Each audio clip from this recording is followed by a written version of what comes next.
Hello students, welcome to Z academy. और जैसा कि आपको पता है कि कल मैंने एक बैच लॉन्च किया था जो कि हमारा 12th रेगुलर ह्यूमैनिटीज का बैच है।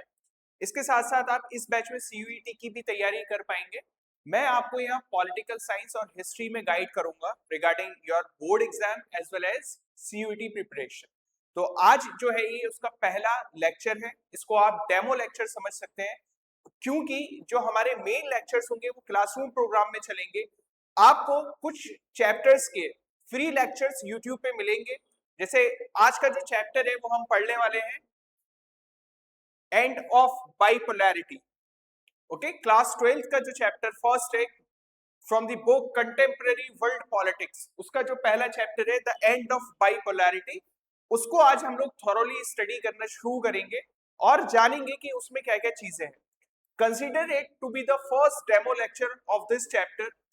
इसके बाद मैं और डेमो लेक्चर्स लाऊंगा, बट जो थोरो हम लोग स्टडी करेंगे वो हम लोग क्लासरूम प्रोग्राम में पढ़ेंगे, जिसका बैच जो है हमारा आने वाली 1 अगस्त से शुरू होने वाला है।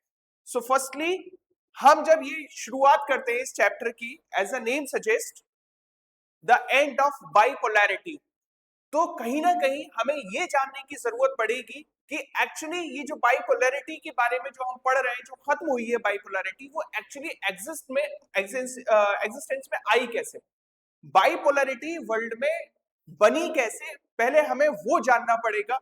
इस चीज के लिए मैं आपको थोड़ा सा आपको बैकग्राउंड में ले जाना चाहूंगा। एक्चुअली देखो, वर्ल्ड वॉर फर्स्ट सेकंड के टाइम पे, world war second, world war second होता है 1939 से लेके 1945 के बीच में, एज यू ऑल नो। ठीक है,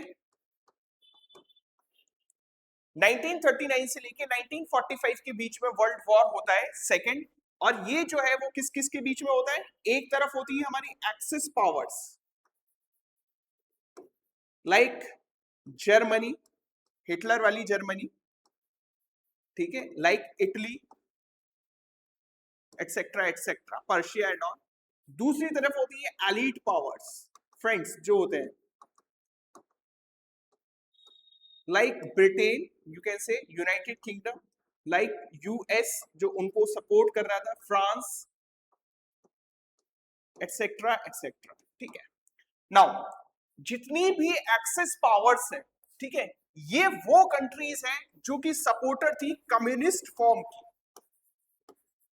ठीक है, कम्युनिस्ट फॉर्म की।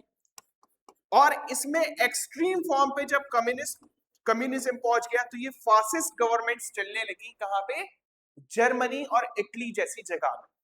ऑन दी अदर हैंड जो ये कंट्रीज हैं, ये थी कैपिटलिस्ट नेचर की, ठीक है, they were having believe in democratic principles rather then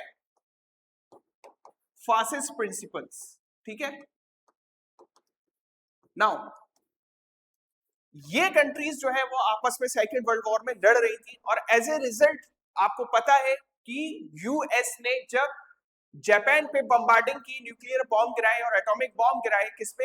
Hiroshima Nagasaki शहरों पे जापान के। उसके बाद जो है ये क्या कर लिया गया, ये तय कर लिया गया कि आने वाले वक्त में कोई भी वर्ल्ड वॉर नहीं होगा। और यहां से क्रिएशन हुआ एक ऐसी ऑर्गेनाइजेशन का जिसको हम कहते हैं यूनाइटेड नेशंस ऑर्गेनाइजेशन, जिसका ये काम था कि आने वाले वक्त में दुनिया में कोई भी वर्ल्ड वॉर नहीं होनी चाहिए।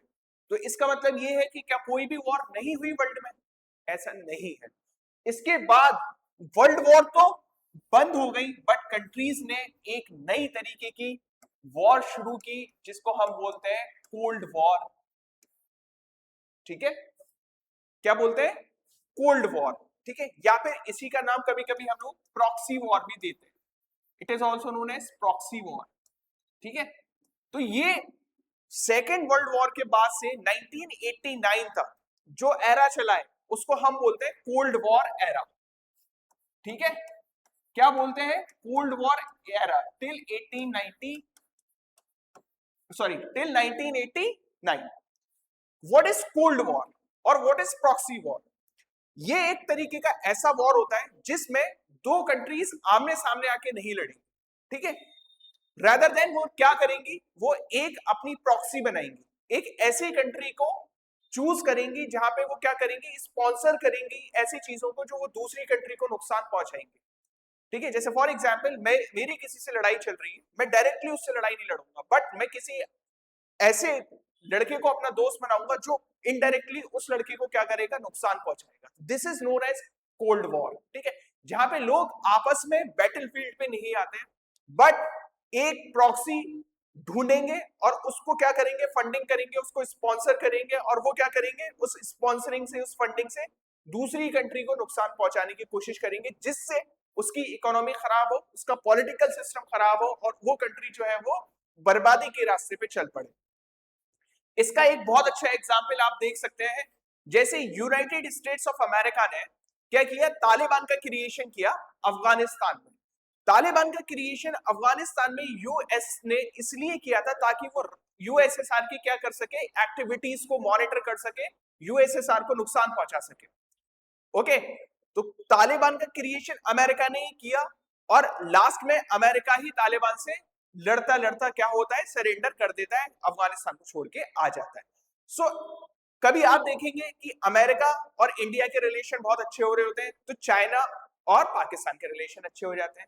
जब अमेरिका और पाकिस्तान के रिलेशन अच्छे होते हैं, तो इंडिया और चाइना के रिलेशन अच्छे हो जाते हैं।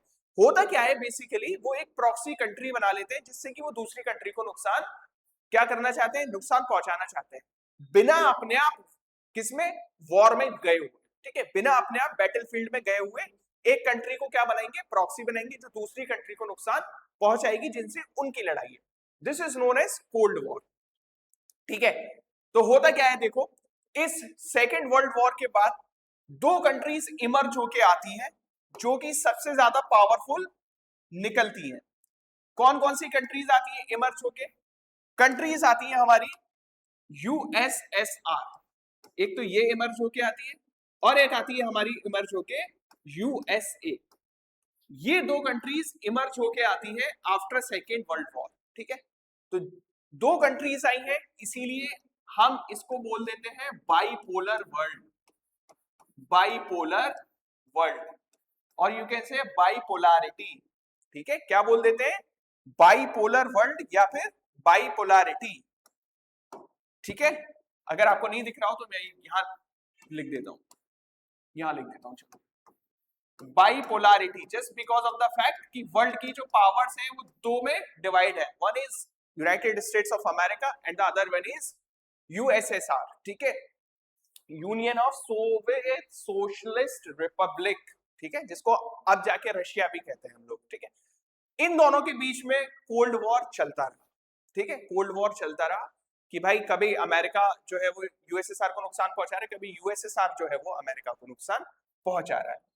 अब ये कोल्ड वॉर चल किस लिए रहा था, क्योंकि आपको पता है दो बहुत ही बड़ी क्या है, दो बहुत ही बड़ी हमारी लड़ाइयां चलती हैं इकोनॉमीज के बीच में। One is capitalist economy and the other one is socialist या फिर कम्युनिस्ट फॉर्म ऑफ इकोनॉमी। ठीक है, यूएसएसआर की जो इकोनॉमी थी वो सोशलिस्ट फॉर्म ऑफ इकोनॉमी, कैसी इकोनॉमी है, socialist form of economy USSR में है। ऑन द अदर हैंड जो अमेरिका में इकोनॉमी है वो कैसी इकोनॉमी है, वो कैपिटलिस्ट फॉर्म ऑफ इकोनॉमी है। तो इसी वजह से ये दो लड़ते रहते थे। बट इस बाइपोलैरिटी का खात्मा होना शुरू होता है, सबसे पहले स्टार्ट होता है वो फॉल ऑफ बर्लिन वॉल से। किससे शुरू होता है, fall of Berlin wall. Berlin is a city in Germany, it is a city in Germany. Basically था क्या, देखो 61 में, 1961 में कुछ कंट्रीज थी जो यूरोपियन कंट्रीज थी, जिनको किसने, यूएसएसआर ने आजादी दिलाई, और उसने यूएसएसआर ने अपनी साइड उनको कर लिया। दैट मींस वो किस चीज में आ गए, वो आ गए कम्युनिस्ट फॉर्म ऑफ इकोनॉमी के जाल में। ठीक है, ऑन दी अदर हैंड जो अदर कंट्रीज थी उन्हें अमेरिका ने सपोर्ट कर रखा था, तो वो आ गए किसमें, कैपिटलिस्ट फॉर्म ऑफ इकोनॉमी में। जो बर्लिन वॉल है वो जर्मनी का एक सिटी है बर्लिन, उसको उससे जा रही है, इधर जो है वो वेस्ट जर्मनी है, और इधर जो है वो ईस्ट जर्मनी है। यहां पे जो चल रहा है वो कम्युनिस्ट फॉर्म चल रहा है इकोनॉमी का, यहां पे जो चल रहा है हमारा वो चल रहा है कैपिटलिस्ट फॉर्म। ओके, बट ये सब 1989 में, ठीक है, ऑलमोस्ट आफ्टर 27 इयर्स, 61 में ये बर्लिन वॉल बनी थी, 89 में जाके ये बर्लिन वॉल, लोग इसको तोड़ देते हैं, as you can see in the image. तोड़ते क्यों है? क्योंकि जो बर्लिन वॉल के इस तरफ लोग हैं, ईस्ट वाली साइड, जो कम्युनिस्ट फॉर्म ऑफ गवर्नमेंट को फॉलो कर रहे हैं, उन्हें ये लगता है कि हम लोग जो है वो बहुत ज्यादा पीछे रह गए in comparison to the people who are living in West Germany and following the capitalist form of economy model. तो वो लोग ये सोचते हैं that we have to bridge the gap ourselves, ठीक है। यहां पे आपको ये ध्यान रखना है कि कोई भी मिलिट्री एक्शन नहीं हुआ, कोई भी पुलिस फोर्स नहीं आई, कोई भी आर्मी नहीं आई। It was a movement of the people, it was a mass movement, जो लोगों ने खुद ही दीवार को तोड़ दिया कि हमारे बीच में कोई दीवार नहीं होनी चाहिए, and we are going to adopt this form of economic model, that is capitalist form of economic model, ठीक है। तो जर्मनी के वेस्टर्न वॉल और जर्मनी के बर्लिन वॉल टूटने से ये जो है वो काउंटडाउन शुरू हो जाता है कि बाइपोलैरिटी की जो दिन है वो सिर्फ गिनती के बचे हैं। बाइपोलैरिटी जो है वो वर्ल्ड में खत्म होने वाली है। बाइपोलैरिटी खत्म होने का मतलब ये है USSR as the second most important power in this world is going to be destroyed, और सिर्फ वर्ल्ड में सिर्फ एक सुप्रीम पावर रहने वाली है, that is United states of America, ठीक है। तो यहां पे हम लोगों ने क्या देखा कि ये सारी चीजें जो है वो चल रही है, और इसको क्या है, लोगों ने अपने आप खत्म करने का सोच लिया। नाउ व्हाट हैपेंस, देखो ये 9 नवंबर 1899 को टूट जाती है, ठीक है ना। तो कम्युनिस्ट ब्लॉक का क्या हो जाता है, यहाँ पे खत्म हो जाता है कोल्ड वॉर एरा, ठीक है। Again this was not achieved by any military force और something else, it was the movement of the people only, ठीक है। नाउ अब आपका चैप्टर जो है वो बुक में जो है वो शुरू होता है यहां से कि what was the Soviet system actually, ठीक है। देखो सोवियत सिस्टम जानने के लिए हमें थोड़ा सा पीछे जाना पड़ेगा, पीछे इन द सेंस 1917 में जाना पड़ेगा। 1917 में, ठीक है, एक रिवॉल्यूशन होता है जिसका नाम है रशियन रिवॉल्यूशन, जिसका नाम है रशियन रिवॉल्यूशन। यहां से आइडिया निकल कर आता है सोशलिज्म का, यहां से आइडिया निकल कर आता है कम्युनिज्म का। What this system is all about, क्या होता है ये सोशलिज्म का आइडिया, कम्युनिज्म का आइडिया क्या है। बेसिकली देखो, जितने भी ऐसे लोग जो सोशलिज्म के प्रिंसिपल्स को फॉलो करते हैं या उसमें बिलीव रखते हैं, फेथ रखते हैं, या कम्युनिज्म के प्रिंसिपल्स को फॉलो करना चाहते हैं, कम्युनिस्ट मॉडल ऑफ इकोनॉमी को फॉलो करना चाहते हैं, उनका यह मानना है कि सोसाइटी में क्या होना चाहिए, इक्विलिटी होना चाहिए, इररिस्पेक्टिव ऑफ द फैक्ट कि कौन कितना काबिल है, कौन कितना इंटेलेक्चुअली क्या है, पावरफुल है, उसे हटा दो। We should divide the resources as per the needs of the,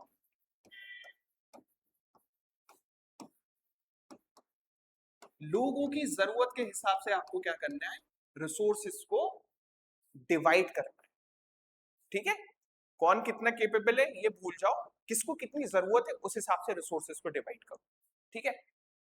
अब इसमें जो है जितने भी रिसोर्सेज हैं वो होते हैं गवर्नमेंट के हाथ में, स्टेट ओन करती है रिसोर्सेज, ठीक है। कौन इस रिसोर्सेज को ओन करता है, स्टेट, ठीक है। जैसे हमारे इंडिया में क्या है, हमारे इंडिया में एक मिक्स्ड टाइप की इकोनॉमी चलती है। आपने देखा होगा बहुत सारी ऐसी चीजें जो गवर्नमेंट ओन करती है, फॉर एग्जांपल रेलवेज है हमारा, फॉर एग्जांपल बैंकिंग सेक्टर है ना, गवर्नमेंट ओन करती है। अदरवाइज वही चीज अगर प्राइवेट सेक्टर में दे दी जाए या कैपिटलिस्ट लोग इकोनॉमी हम फॉलो करने लगे तो वो सब उनके हाथ में चली जाएगी जिनका मोटिव सिर्फ प्रॉफिट मेकिंग है, तो हो सकता है जो टिकट आप 100 रुपए का लेते हैं ट्रेन का, वो हो सकता है 1000 रुपए का हो जाए, 500 रुपए का हो जाए। बट जब तक गवर्नमेंट ओन कर रही है, उसको पता है गरीब लोग भी ट्रैवल करेंगे, है ना, तो 50 रुपए का टिकट उसने रखा हुआ है। ट्रेन की बहुत अच्छी क्वालिटी है, स्टिल इतने ज्यादा पैसे गवर्नमेंट ने इम्पोज नहीं कर रखे हैं उस चीज के कि गरीब लोग अफोर्ड ना कर पाए, है ना। इसी तरीके से सरकारी अस्पताल जो बहुत अच्छे होते हैं, उसमें बहुत नॉमिनल चार्जेस में आपको बहुत सारी चीजें मिल जाती है। तो that means state is controlling the resources of the country. तो यही सिस्टम जो है वो रशिया में फॉलो हो रहा था, और यू कैन से यूएसएसआर में फॉलो हो रहा था। सोवियत सिस्टम क्या है, it was inspired by Russian revolution, ठीक है, जो क्या है सोशलिस्ट आइडियोलॉजी को फॉलो करते हैं, कैपिटलिज्म को क्या करते हैं, अपोज करते हैं, ठीक है। कैपिटलिज्म जो है वो हमारा यूनाइटेड किंगडम में, यूएसए में यहाँ पे चलता है, ठीक है। जिससे उनका ये मानना है कि अगर हम सोशलिस्ट मॉडल ऑफ इकोनॉमी को बनाएंगे या फिर सोशलिस्ट मॉडल ऑफ इकोनॉमी को क्या करेंगे, फॉलो करेंगे, that will result into egalitarian society, that means equality in the society. सब लोग जो है वो एक ही प्लेटफॉर्म पे आ जाएंगे। ऑब्वियसली गवर्नमेंट जब सबको पैसे बांटेगी तो भाई हो सकता है मैं जो हूँ वो कम काबिल हूँ किसी से, but still I am getting 50 rupees, जो मुझसे ज्यादा काबिल है that person is also getting 50 rupees. यही बात की लड़ाई है, ठीक है, कि भाई काबिलियत के बेसिस पे, है ना, कैपेबिलिटीज, कौन कितना ज्यादा कैपेबल है उसके बेसिस पे ना दे के आप जो है उन लोगों को पैसे दे रहे हो जो बिल्कुल नाकाबिल है, ठीक है। इसी बात की लड़ाई थी। और अक्सर ये देखा गया है कि जो कैपिटलिस्ट इकोनॉमीज है वो ग्रो ही इसलिए करती है क्योंकि वो उन लोगों को पैसा ज्यादा देती है जिनके पास कैपेबिलिटीज ज्यादा है ना। इंसान गवर्नमेंट जॉब छोड़ के इसलिए भाग जाता है क्योंकि प्राइवेट नौकरी में उसको पैसे ज्यादा मिल रहे होते हैं, है ना। गवर्नमेंट जॉब में किसी को अगर 50,000 रुपए मिल रहे होंगे, सेम आदमी उसको कैपेबिलिटी देख के वो चला जाएगा यूएसए, कि भाई यूएसए में मैं कमा रहा हूँ 5 लाख रुपए महीना, इंडिया में रहता तो इतने कमाता। यही फर्क है, ठीक है। इसी बात की लड़ाई है वर्ल्ड में कि भाई कैपिटलिज्म को फॉलो करोगे या सोशलिज्म को फॉलो करोगे, ठीक है। चलो इसमें देखो यूएसएसआर का जो सिस्टम था वो पॉलिटिकली सिस्टम कैसा था। पॉलिटिकली सिस्टम ये था कि उसमें सिर्फ एक ही पार्टी थी, दैट वाज कम्युनिस्ट पार्टी, ठीक है, just one party, and the name of that party was communist party. कोई भी ऑपोजिशन नहीं थी, देयर वाज नो ऑपोजिशन। तो ऑब्वियसली कम्युनिस्ट पार्टी जब रूल करेगी और उसके सामने कोई ऑपोजिशन नहीं होगी तो वो हर एक मनमाने तरीके से रूल कर सकती है, ठीक है। आगे जो इस चैप्टर में इसके बाद हम लोग चीजें देखेंगे उसमें देखेंगे इस सिस्टम की खामियां भी बहुत सारी है जिसकी वजह से डाउनफॉल भी हुआ, जिसकी वजह से ब्रेक डाउन भी हुआ यूएसएसआर का, ठीक है। तो पहला क्या है, वन पार्टी रूल है, कोई डेमोक्रेसी नहीं है। कोई डेमोक्रेसी का मतलब क्या है, कोई भी फेयरनेस नहीं है, कोई भी ओपननेस नहीं है कि भाई इलेक्शन हुए कैसे हुए कैसे नहीं हुए, कोई फेयरनेस नहीं, ठीक है। अगर रिसोर्सेज बढ़ रहे हैं किस हिसाब से बढ़ रहे हैं, कोई फेयरनेस नहीं। मेरी कोई ग्रीवांसेस है वो कोई ब्यूरोक्रेट सुन रहा है या नहीं सुन रहा है, उस पर एक्शन ले रहा है या नहीं ले रहा है, इसमें कोई भी क्या है ट्रांसपेरेंसी नहीं है।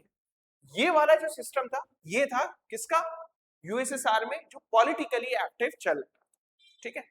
On the other hand economic system कैसा था, देखो इकोनॉमिक सिस्टम था प्लान्ड इकोनॉमी। इसका मतलब क्या है कि सारी चीजें गवर्नमेंट के हाथ में, कोई भी इंडस्ट्री होगी गवर्नमेंट चलाएगी, कोई भी चीज का प्रोडक्शन करना होगा गवर्नमेंट करेगी, कोई भी चीज का डिस्ट्रीब्यूशन करना होगा किसी भी रिसोर्स का गवर्नमेंट करेगी, कोई भी चीज जो है वो प्राइवेटली ओन्ड लोगों के हाथ में नहीं जाएगी।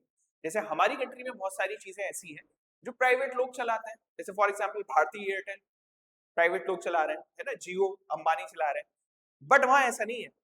वहां अगर जियो भी चलाना होगा तो वो कौन चलाएगा, गवर्नमेंट चलाएगी, ठीक है। कोई मोबाइल नेटवर्किंग, मोबाइल का नेटवर्क चलाना होगा वो भी गवर्नमेंट चलाएगी, ठीक है। कोई शुगर कैन लाइक इथेनॉल बनाना होगा तो भी गवर्नमेंट बनाएगी, किसी भी प्राइवेट कंपनी के हाथ में नहीं देगी, ठीक है।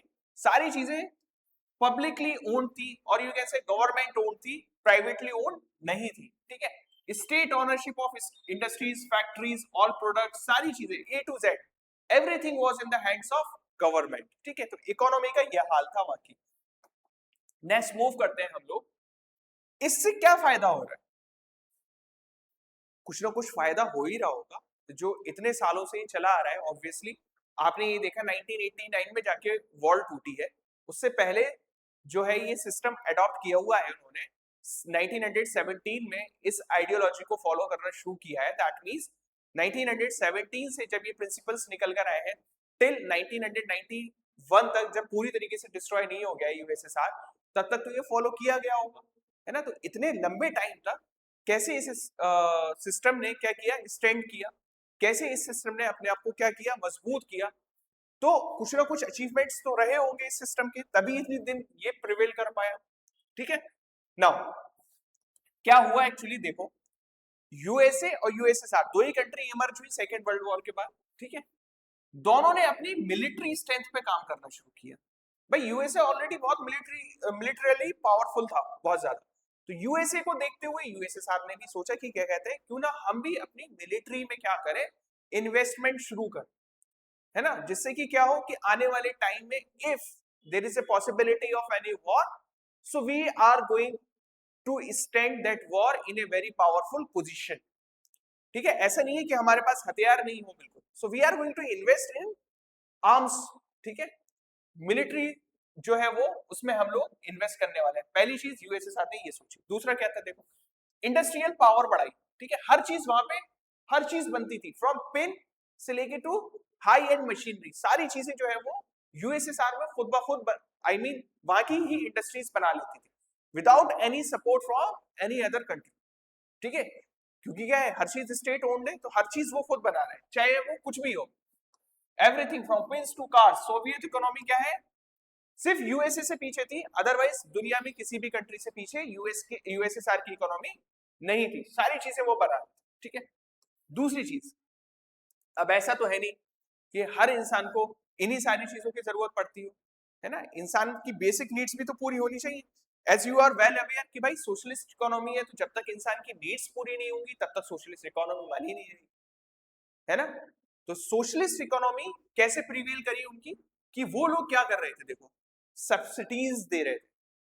ठीक है, जैसे फॉर एग्जाम्पल मैं जो हूं यहाँ पे आऊं और मैं आपको बताऊं कि ये कोर्स जो है वो 10,000 रुपए का है, बट उस 10,000 रुपए के कोर्स को लेने के लिए गवर्नमेंट ऑफ इंडिया जो है वो आपको 9,000 रुपए देगी, आपको सिर्फ 1,000 रुपए देने, दैट मीन्स मैंने आपको सब्सिडी दे दी, है ना। तो आप गवर्नमेंट की तारीफ करोगे ऑब्वियसली, है ना, कि भाई इतना अच्छा कोर्स मुझे मिल गया just because of the fact क्योंकि गवर्नमेंट ने मुझे सब्सिडाइज रेट पे वो कोर्स दे दिया। तो यूएसएसआर में जो ये इकोनॉमी चल रही थी वो क्या कर रही थी, लोगों को सब्सिडीज प्रोवाइड कर रही थी। किस चीज में सब्सिडी, हेल्थ केयर में सब्सिडीज थी। लेट्स से कोई इंजेक्शन में लेने जाऊं, फॉर एग्जाम्पल कोरोना वैक्सीन थी, ठीक है, लेट्स से कोरोना वैक्सीन की कीमत जो है वो 5,000 रुपीज होती है, कोई लगवा पाता, नहीं लगवा पाता। इंडियन गवर्नमेंट ने इसको क्या कर दिया, फ्री कर दिया, दैट इज सब्सिडाइज कर दिया हमारे हेल्थ सेक्टर। ठीक है, इसी तरीके से यूएसएसआर की गवर्नमेंट ने हेल्थ केयर को सब्सिडाइज कर दिया। एजुकेशन आप देखते होंगे इंडिया में बहुत ज्यादा क्या है, जैसे प्राथमिक विद्यालय है, राइट टू एजुकेशन आने के बाद मिड डे मील भी मिलता है, सारी चीजें मिलती है ना बच्चों को। तो एजुकेशन में हमने सब्सिडाइज कर रखा है। Same was the case with USSR. ठीक है, then child care welfare of the citizens were guaranteed. That means क्या है, इन टोटल एक मिनिमम स्टैंडर्ड ऑफ लिविंग जो है वो गवर्नमेंट आपको क्या कर देगी, इंश्योर कर देगी कि आपके पास कुव्वत हो या नहीं हो, कैपेबिलिटी हो या नहीं हो, आप इतने एबल हो या नहीं हो कि आप 2 वक्त की रोटी खा सकते हैं या नहीं खा सकते हैं। गवर्नमेंट विल इंश्योर कि आपको ये मिनिमम स्टैंडर्ड ऑफ लिविंग की चीजें जो है वो मिलती जाए। इसीलिए लोगों में क्या है, वो खुशी थी। बट ऑब्वियसली एक वक्त आने पे आप जब मिनिमम स्टैंडर्ड ऑफ लिविंग जो है वो एक्वायर करना शुरू कर दोगे, गवर्नमेंट आपको देना शुरू कर देगी, यू विल डिमांड मोर। ठीक है, you will demand more, but government is not having that much of resources, वहीं पे कॉन्फ्लिक्ट शुरू हो जाता है। ठीक है, वहीं पे कॉन्फ्लिक्ट शुरू हो जाता है, जिसके पास ज्यादा काबिलियत होती है वो ज्यादा डिमांड करने लगता है ना, तो वहां पे ही कॉन्फ्लिक्ट शुरू हो जाता है। ठीक है, तीसरी चीज क्या थी, इंफ्रास्ट्रक्चर, सारी चीजें, कम्युनिकेशन, ट्रांसपोर्ट नेटवर्क्स, ये सारी चीजें जो है वो वेल क्या थी, यू कैन से वेल एस्टैब्लिश थी और वेल डाइवर्सली वहां पे प्रेजेंट थी। हर एक नेटवर्क जो है वो वेल कनेक्टेड, सारी चीजें वहां पर प्रिवेल कर रही थी। Then natural resources were also there, vast natural resources were there in the USSR areas. ठीक है, यूएसएसआर में वास्ट रिसोर्सेज ऑलरेडी मौजूद थे। इनफैक्ट आज भी देख लिए आप, हम रशिया से कितना ज्यादा ऑयल खरीद रहे हैं। तो at that time also USSR was very much you can से having the resources like oil, iron, steel, सारी चीजें जो है वो उसके पास मौजूद थी, इसीलिए वो जो है वो स्टैंड कर पा रहा था। ठीक है, इतना स्ट्रॉन्ग फॉर्मेशन उसका हुआ था। ठीक है, ये सारी चीजें जो है वो इस सिस्टम को क्या कर रही हैं, हेल्प कर रही हैं for a very sustenance of a very long time. ठीक है, coming to the next. Okay, कैसे ये चीजें वर्ल्ड वॉर सेकेंड के बाद expand, we have to study about it. ठीक है, देख जैसे 1917 में उन्होंने ये सिस्टम को अडॉप्ट किया, 1945 आते आते दो वर्ल्ड वॉर हो गए, ऑब्वियसली 1917 में भी वर्ल्ड वॉर चल रही थी, दैट वाज वर्ल्ड वॉर 1। ठीक है, और 1939-45 में दूसरी वर्ल्ड वॉर हो गई, but still this system was prevailing. ठीक है, अब ये जो है वो हमने क्या किया, और स्ट्रॉन्ग किया, सोवियत यूनियन ने इसको और स्ट्रॉन्ग किया वर्ल्ड वॉर सेकेंड के बाद। ठीक है, कैसे, उन्होंने पहली चीज क्या की कि ऐसी कंट्रीज को लिबरेट कराया, और यू कैन से ऐसी कंट्रीज को आजादी दिलाई जो उनके आइडियोलॉजी को सपोर्ट करें। ठीक है, तो ऐसी क्या है 8 कंट्रीज थी। ठीक है, जिनको यूएसएसआर ने किससे आजाद कराया, नाजी फोर्सेस से, या फिर आप कह सकते हो फासिस्ट कंट्रोल से। कौन लोग थे ये फासिस्ट कंट्रोल दिखाने वाले, देवर दी जर्मनी, देवर इटली। ठीक है, ये लोग थे जिनके कंट्रोल से क्या है यूएसएसआर ने उन कंट्रीज को छुड़ा लिया और अपनी आइडियोलॉजी की तरफ इंक्लूड कर लिया। ठीक है, दैट मींस उनका जो सिस्टम था वो और वॉस्ट हो गया। फिर क्या है, देखो इन्होंने वही सारा पॉलिटिकल और इकोनॉमिक सिस्टम अपनाया जो कहां चल रहा था, हमारा सोवियत यूनियन में चल रहा था। अच्छा, इसके बाद एक बनता है सोवियत ब्लॉक। क्या है ये सोवियत ब्लॉक, सोवियत ब्लॉक, या फिर हम इसको कह सकते हैं एक पैक्ट के थ्रू ये कंट्रीज जो है वो इकट्ठी होती है, they come together under a pact, the name of the pact is Warsaw pact. ठीक है, जैसे यूएस ने अपने साथ आने वाली कंट्रीज को एक पैक्ट के अंदर बांधे हुए है यूएसए, दैट इज नेटो। ठीक है, यूएसए और जितनी भी एलाइड कंट्रीज हैं जो 45 के बाद आजाद हुई हैं, जिन्होंने कैपिटलिस्ट आइडियोलॉजी को क्या किया है, अडॉप्ट किया है, उसने यूएसए ने अपनी आर्मी के थ्रू जिनको लिबरेट कराया, उन सब लोगों ने एक ऑर्गेनाइजेशन बनाई हुई है, and the name of that organisation is North Atlantic Treaty Organisation, that is NATO. NATO को काउंटर करने के लिए यूएसएसआर ने एक पैक्ट बनाया, दैट इज वॉर्सो पैक्ट, जो कि एक मिलिट्री पैक्ट है। कैसा पैक्ट है ये, this is a military pact, Warsaw pact is a military pact. ठीक है, और क्या है, कंट्रीज की मिलिट्रीज जो है वो एक साथ आ जाएंगी जिनको यूएसएसआर सपोर्ट कर रहा है। ठीक है, and this pact is going to counter NATO. ठीक है, this pact is going to counter NATO जो यूएस लेड है। ठीक है, इसीलिए जो है वो क्या बनाया है हमने, यूएसएसआर वालों ने वॉर्सो पैक्ट किया, जिससे कि क्या है वो नेटो को क्या कर पाए, काउंटर कर पाए। ठीक है, this is how this system was spreading out. ठीक है, now as I was discussing in the previous slides कि कुछ ना कुछ तो ड्रॉबैक्स रहे होंगे, कुछ ना कुछ तो प्रॉब्लम्स रही होंगी, अदरवाइज प्रॉब्लम्स नहीं होती तो ये सिस्टम आज भी क्या कर रहा होता, 2025, 26, 27 जो भी है उसमें ये प्रिवेल कर रहा होता, और मे बी पॉसिबल कि हम भी वो सिस्टम को फॉलो कर रहे होते फुली। ठीक है, अभी तो हम लोग पार्शियली कुछ चीजों को फॉलो करते हैं, कुछ चीजों को नहीं करते, या वर्ल्ड में भी ये सिस्टम बहुत ज्यादा क्या हो रहा होता, एकदम से पॉपुलर हो रहा होता, बट इस सिस्टम में कुछ ना कुछ तो प्रॉब्लम रही जो लोगों ने इसको डिसोन कर दिया है ना। तो क्या प्रॉब्लम्स है वो, पहली प्रॉब्लम क्या है, देखो इसमें जितनी भी ब्यूरोक्रेसी थी ना वो क्या थी, एकदम ओपेक थी। ठीक है, ओपेक मतलब ट्रांसपेरेंट नहीं थी, कुछ भी हो रहा है समझ नहीं आ रहा किसी को। मैं गया किसी के पास, सपोज लेट से मैं एक डिपार्टमेंट में जाता हूँ जहां पे मुझे अपना फॉर्म जमा करना है, एंड आई एम वर्दी candidate for a particular job. मैंने जाके अपना फॉर्म जमा किया, ठीक है, और उसके थोड़े दिन बाद मुझे पता चलता है कि उस पोजीशन पे किसी और की हायरिंग हो गई जो कि एक लेस डिजर्विंग स्टूडेंट था और लेस डिजर्विंग आदमी था, तो मैं जाके उनसे ये पूछूंगा कि भाई ये जो पर्सन है वो इस पोजीशन पे कैसे हायर कर लिया आपने। अगर मैं उसके मेरिट्स को देख के ये डिसाइड कर लूं कि हाँ ये अच्छा आदमी था इसलिए मुझसे ज्यादा काबिल था इसलिए हायर हो गया, कोई बात। बट अगर मुझे इस चीज का आंसर नहीं मिलेगा कि ये आदमी किस मेरिट पे हायर हुआ है, तो मैं कहूंगा ब्यूरोक्रेसी जो है पूरी की पूरी करप्ट है, ये लोग मिले हुए हैं, है ना। तो इसी तरीके की वहां की ब्यूरोक्रेसी थी। कोई भी ऑफिशियल जो था, ठीक है, वो क्या था, किसी को भी कोई अपने डिसीजन मेकिंग में शामिल नहीं करता था, ना ही बताते थे। डिसीजन ले लिया, हाँ ठीक है हो गया, who are you to question us, है ना, हु आर यू, हम क्यों अकाउंटेबल हो, हमने जो डिसीजन लिया है उसके लिए तुम्हें क्यों अकाउंटेबल हो, है ना। तो इसलिए क्या है, करप्ट ब्यूरोक्रेसी वहां पे, ओपेकनेस, कोई भी चीज ऐसी नहीं है जिसके लिए वो आंसरेबल होंगे। जस्ट लाइक अभी जो हमने देखा जंतर मंतर पे इतना बड़ा प्रोटेस्ट हुआ, वो सिर्फ किस लिए था, वो इसीलिए तो था कि अकाउंटेबिलिटी आनी चाहिए। और अकाउंटेबिलिटी कब आएगी, जब हम डेमोक्रेसी में आएंगे, ठीक है। यहां पे जो है वो डेमोक्रेसी है नहीं, गवर्नमेंट के ऑफिशियल से अपना डिसीजन ले रहे हैं और कोई भी अकाउंटेबिलिटी है नहीं, ठीक है। तो लोग इससे परेशान होंगे, लोगों में इस चीज के लिए उबाल आएगा, इस चीज के खिलाफ खड़े हो जाएंगे आके कि भाई कोई भी डिसीजन ले रहे हैं और whether it is in the interest of people और not, they are not aware about it and they are also not answering the problems of the people, they are not facing the people, ठीक है। तो इसलिए जो है वो पहली problem आई, bureaucracy जो है वो पूरी तरीके से करप्ट हो चुकी थी, ठीक है। फिर क्या है, सिटीजन्स को कोई फ्रीडम नहीं बची थी, थोड़ी बहुत फ्रीडम बची थी, वो भी क्या है, सिर्फ नाम की। क्या हो रहा है भाई, आप किसी को चूज ही नहीं कर सकते हो।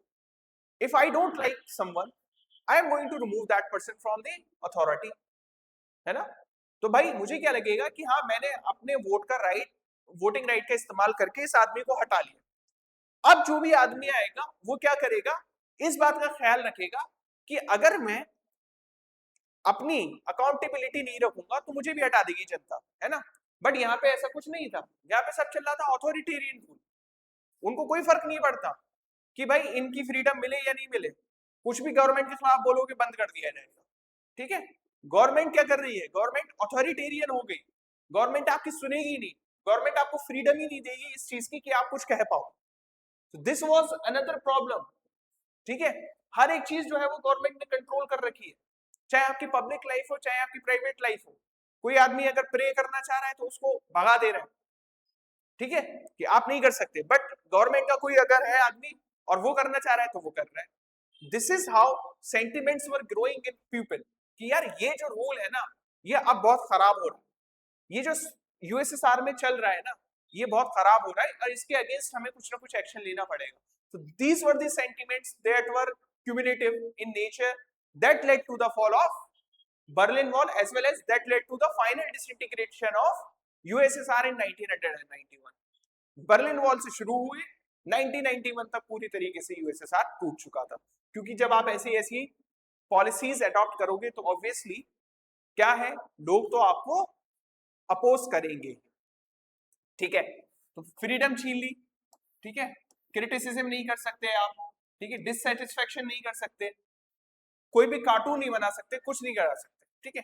नाउ एक और चीज आई, एक और चीज वो ये थी कि यूएसएसआर जो था वो क्या कर रहा था, that was a collection of countries, ठीक है। ये बेसिकली है क्या यूएसएसआर, यूएसएसआर को हम क्या कहते हैं,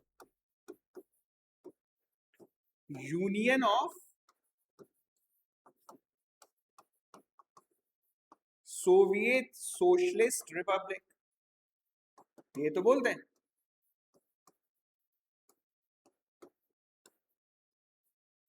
इज दैट क्लियर। और क्या है भाई, इसमें 15 कंट्रीज थी, 15 कंट्रीज, कोई ऐसा भी नहीं था 2-4 कंट्रीज, 15 कंट्रीज थी। तो क्या होता है कि नेशनलिटी का इश्यू आ जाता है, नेशनलिटी की प्रॉब्लम आ जाती है। नेशनलिटी की प्रॉब्लम आने का मतलब ये है कि उनका कल्चर अलग, किसी का कल्चर अलग, किसी की एथनिसिटी अलग, है ना। तो they will fight, central authority जो भी होगी जिसको वो कंट्रोल करना चाह रहे होंगे सेंट्रल अथॉरिटी में रह के उसके अगेंस्ट वो लोग फाइट करेंगे। जैसे फॉर एग्जाम्पल, जैसे इंडिया का बंटवारा हो गया, ठीक है, क्यों हुआ? बिकॉज ऑफ द फैक्ट कि रिलीजन डिफरेंसेस थे, है ना। इसी तरीके से आप देखेंगे बहुत सारी कंट्रीज ऐसी होती है जिनकी एथनिसिटी की वजह से जो है वो क्या हो जाती है, डिवाइड कर जाती है ना। अभी भी बहुत सारी ऐसी हमारे कंट्री में ऑर्गेनाइजेशंस हैं जो ये चाहती हैं कि इंडिया के फर्दर जो है वो क्या हो जाए, डिवीजन हो जाए, है ना, जिनकी अपनी रीजनल एक्सपिरेशंस अलग अलग है, एस्पिरेशंस नॉट एक्सपिरेशंस, रीजनल एस्पिरेशंस अलग अलग है, वो चाहते हैं कि भाई हम अलग हो जाए, हम अलग हो जाए, ठीक है ना। तो यहाँ पे क्या ना, ऐसी 15 कंट्रीज का क्या है, एक ग्रुप है, तो ऑब्वियसली वो 15 कंट्रीज जो है वो क्या है, उनकी अलग अलग कल्चर्स हैं, तो वो क्या करेंगे भाई, वो ऑटोनॉमी डिमांड करेंगे, वो ये डिमांड करेंगे that you should not held, you should not hold control over us, हमें छोड़ दो, हम लोग क्या कर लेंगे, हम अपने आप को खुद को रूल कर लेंगे, वी वांट ऑटोनॉमी, ठीक है। अब इनको जो ऑटोनॉमी मांग रहे थे, they were ignored by the communist government, तो वो भी क्या है, इस कम्युनिस्ट गवर्नमेंट के अगेंस्ट में जाके खड़े होने लगे, ठीक है। तो अब आप देख रहे हैं, पहला ब्यूरोक्रेसी जो है वो किस तरीके से हो गई, पूरी तरीके से करप्ट है, कोई भी एक्शन ले रही है, नहीं बता रही है, लोगों को अकाउंटेबिलिटी खत्म हो गई। अथॉरिटेरियन रूल है, कोई भी जो गवर्नमेंट है वो क्या कर रही है, इम्पोज कर रही है जबरदस्ती डिसीजन, फ्रीडम लोगों की छीन ली कि आप कुछ नहीं कर सकते, लोग क्रिटिसाइज नहीं कर पा रहे हैं गवर्नमेंट को। प्लस जो कंट्रीज जिनसे यूएसएसआर बन रहा था, वो कंट्रीज नेशनलिटी की प्रॉब्लम को लेके बहुत ज्यादा क्या कर रही है, क्रिटिसिज्म कर रही है, किसका, कम्युनिस्ट गवर्नमेंट का, और वो अलग होना चाह रही है, वो ऑटोनॉमी लेना चाह रही है, ठीक है। Last one is Russian dominance. Russian dominance क्यों है, क्योंकि यूएसएसआर में जो 15 कंट्रीज थी, उसमें जो सबसे ज्यादा डोमिनेंस दिखा रहा था वो रशिया दिखा रहा था, और इसी की डोमिनेंस के अगेंस्ट में बाकी और सारी कंट्रीज क्या कर रही थी, खड़ी हो रही थी, क्योंकि उनका सप्रेशन हो रहा था, ठीक है। और रशिया जो है वो क्या कर रहा था, अपने आप के पास रिसोर्सेस को एक्यूमुलेट करता चला जा रहा था।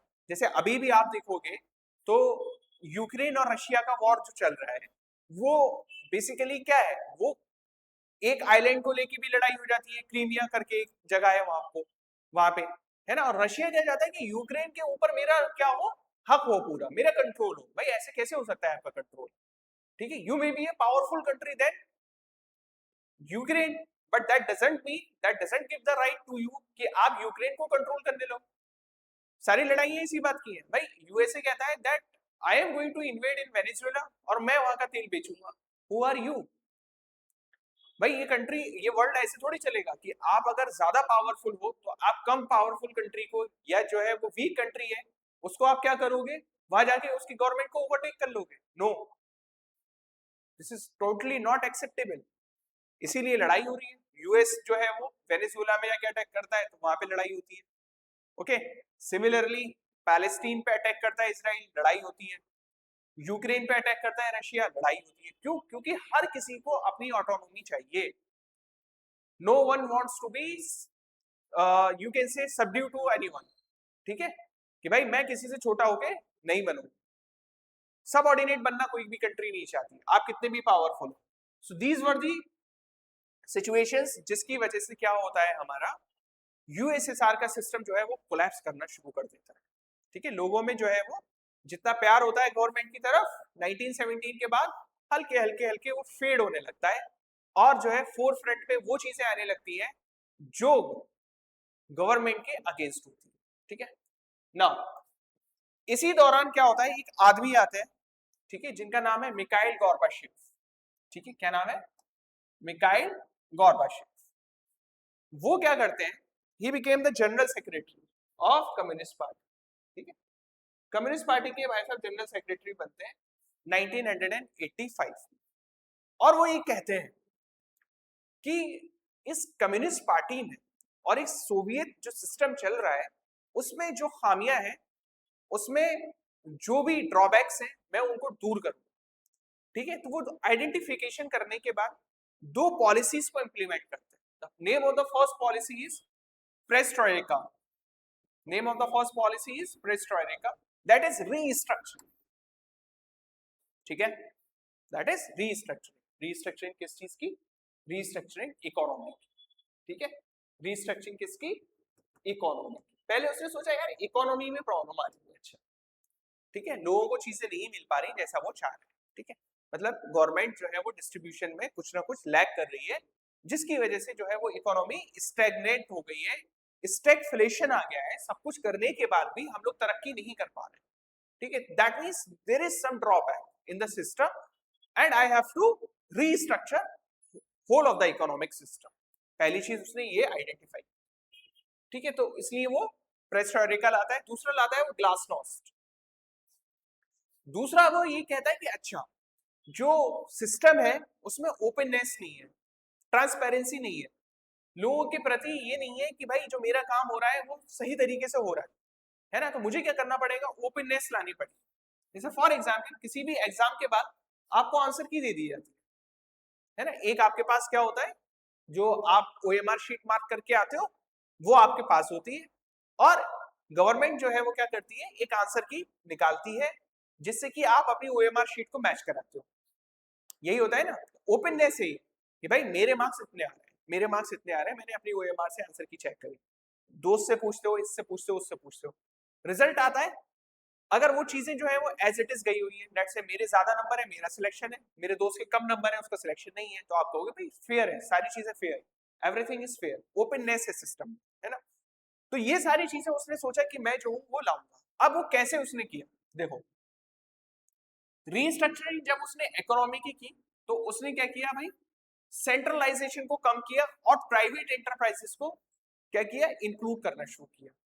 जो बहुत ज्यादा कंट्रोल गवर्नमेंट दिखा रही थी उसे हल्का सा कंट्रोल को कम करना शुरू किया उसने कहा यार गवर्नमेंट का बहुत ज्यादा इंटरफेरेंस चीजों में सही नहीं है, let us provide something to the private individuals also, ठीक है, let them use their knowledge, use their capabilities, जिससे कि वो क्या कर सके, जो हमारी इनएफिशिएंट इंडस्ट्रीज पड़ी हैं उनको मॉडर्नाइज कर सके, ठीक है, दैट इज कि गवर्नमेंट जो है वो हल्की सी सोशलिस्ट से थोड़ी सी क्या पड़ी, कैपिटलिस्ट रिफॉर्म्स की तरफ बढ़ी, दैट इज प्राइवेट इंडिविजुअल्स क्यों जब एंट्री दोगे आप तो क्या है, थोड़ा सा आप कैपिटलिस्ट की तरफ मूव करना शुरू करें। दूसरा इसने सोशल ओपननेस ट्रांसपेरेंसी लाया, सारी चीजें पब्लिक अफेयर्स, ठीक है। नाउ पॉलिसीज तो अच्छी थी, ठीक है, बट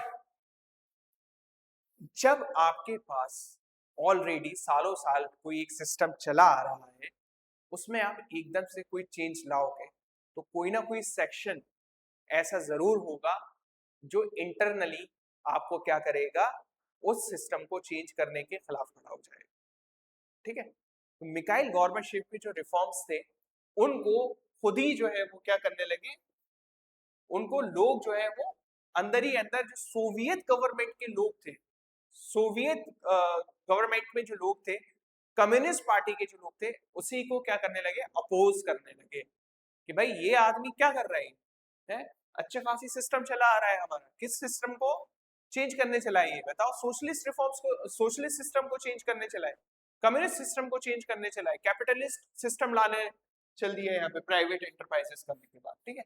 और जो लोग पहले से, जिनकी कोई भी जवाबदेही तय नहीं थी, अगर आप उनको जवाबदेह बनाओगे तो जाहिर सी बात है कहीं ना कहीं उनका करप्शन पकड़ा जाएगा, करप्शन पकड़ा जाएगा तो वो निकाले जाएंगे, पब्लिक उनको बारेगी, है ना। तो वो लोग भी क्या है, वो क्या करने लगे, मिकाइल गॉर्बाचेव के अगेंस्ट खड़े हो गए, ठीक है, ओके। नाउ एक हो जाता है फिर मिकाइल गॉर्बाचेव के अगेंस्ट ही क्या हो जाता है, हमारा कू हो जाता है, ठीक है, इसको कूप नहीं पढ़ते, इसको कू पढ़ते, कू हो जाता है, ठीक है, जिसको हम लोग बोलते हैं अगस्त कू 1991, ठीक है ना। मिकाइल गॉर्बाचेव को लोग हटाने की कोशिश करते हैं, बहुत बड़ा रिवॉल्यूशन लाने की कोशिश करते हैं, ठीक है। अब क्या होता है, इस रिवॉल्यूशन को कंट्रोल करते हैं, ठीक है, कौन, इस रिवॉल्यूशन को कौन लोग लाते हैं, वो लोग लाते हैं जो पार्टी हार्डलाइनर्स हैं। पार्टी हार्डलाइनर्स मतलब जो लोग इस बात पे यकीन रखते हैं that we don't want any change in the system, है ना, जो चला आ रहा है वही चलता रहना चाहिए, ये रिफॉर्म्स आते हैं। हार्डलाइनर्स जो है वो मिकाइल गॉर्बाचेव को क्या करते हैं, हटाने की कोशिश करते हैं कि मिकाइल गॉर्बाचेव तुम्हारा टाइम खत्म हो गया, you are no longer needed, है ना, तुमने ये सिस्टम क्रिएट किया है वो हमें क्या करना पड़ेगा, चेंज करना पड़ेगा।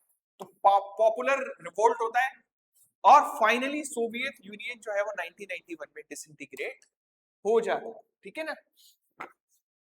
तो इस तरीके से हम लोग इस चैप्टर को आगे भी स्टडी करेंगे, ठीक है। This was the first demo lecture of the end of bipolarity chapter, that is the chapter 1 of your contemporary world politics book. इस चैप्टर को मैं आपको डेमो लेक्चर्स में पढ़ाऊंगा, हो सकता है 2 डेमो लेक्चर्स और हो या हो सकता है 3 डेमो लेक्चर्स और हो। उसके बाद थॉरोली क्लासरूम प्रोग्राम जो है हमारा 1 अगस्त से जब ये शुरू हो जाएगा तो उसमें स्टडी करेंगे, इसी तरीके से स्टडी करेंगे।